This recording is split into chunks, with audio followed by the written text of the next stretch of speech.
Our country has always struggled with human rights, equality. Who could have guessed that profound change would come from a poor Mexican-American farm worker named Cesar Chavez?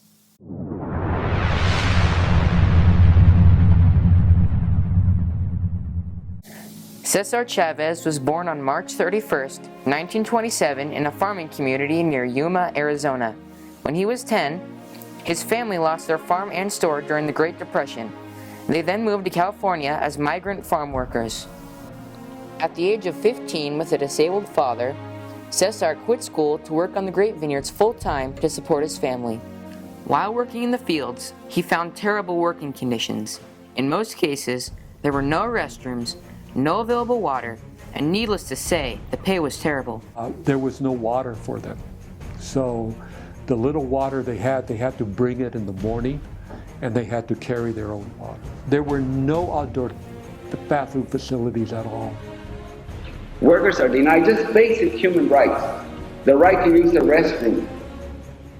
As an example, that you can't, because if you do, you lose time away from your work, and you lose production time. It was also unsafe.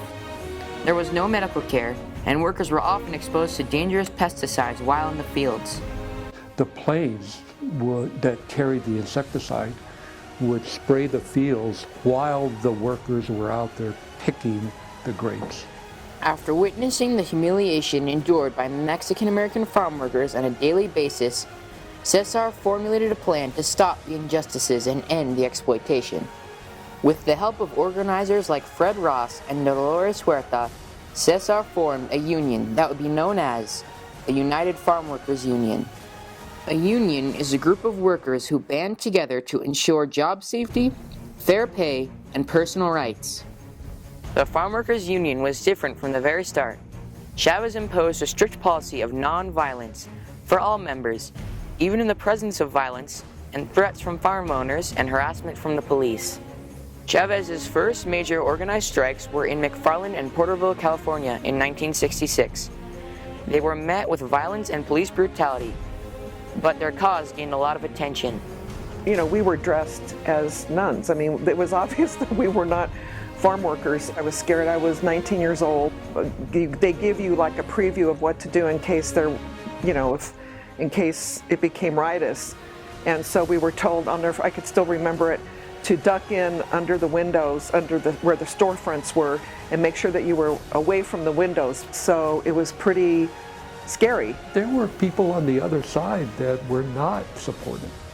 And so you had to understand that when you went out in public and marched, you had better be aware that those other people were going to physically attack you if they had an opportunity.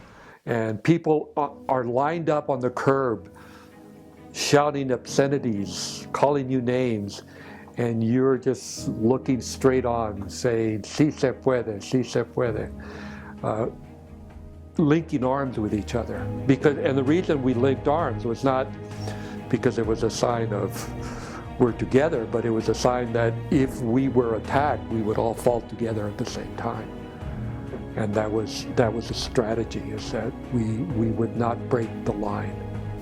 By 1966, the plight of the Mexican-American farm worker was surfacing in mainstream America, and Chavez's leadership style was catching on. Cesar Chavez was a very charismatic person, but he was not a dynamic or boisterous individual. He had a soft-spoken power to him, and it was very attractive because he spoke about the morality of justice and of the need to attend to the poor people of the country. When I heard him speak, he had a very quiet voice. It was hard to hear him, but it just electrified us. It was just his passion and his commitment to the movement was unbelievable. The farming town of Delano, California would become the ground zero for striking farm workers. To bring attention to the lack of social justice for farm workers, in 1966, Chavez led a 340-mile pilgrimage from Delano to the California state capital of Sacramento. In 1967, Cesar Chavez issued an international grape boycott. A boycott is when people will not purchase a product as a way to bring social justice and political pressure for change. He hoped this would force plantation owners to sign union contracts and improve working conditions. Messages were sent to the grocery stores to ask them that they not stock non-union grapes and non-union products. To show his commitment to nonviolence, in 1968, Cesar Chavez went on a 25-day water-only fast. This strategic move invigorated the Union and inspired millions. His fast even caught the attention of Senator Robert F. Kennedy. One of Chavez's most noteworthy instruments for change was his use of religion and his profound belief in God. Senator Robert Kennedy went to a mass with Cesar Chavez. Cesar was a very religious man. He really was a spiritual man. As Chavez and the farm workers grew in power, so did opposing forces. I think he was criticized for challenging the status quo.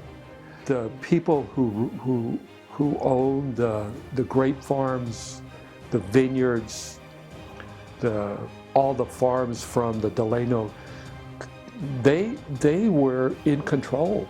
They decided who was going to be the mayor. They decided who was going to be the sheriff. The towns were controlled by these wealthy families. He was criticized for being a communist. He was criticized for being bad for business. He was criticized. There are a whole series of books about him as a mafioso figure and a racist and a racial divider and all of that. But there was it was an industry to attack him.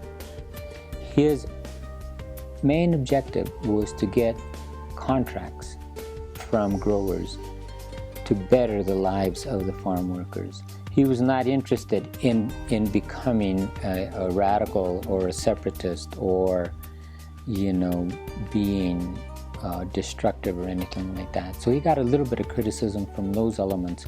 In 1970, 5 years of blood, sweat, and tears led to the signing of many union agreements with farm owners. This epic achievement was a critical step in improving working conditions and farm worker pay. If history has taught us anything, it's that freedom comes with a price. It takes a person with great courage and the willingness to sacrifice to bring great change.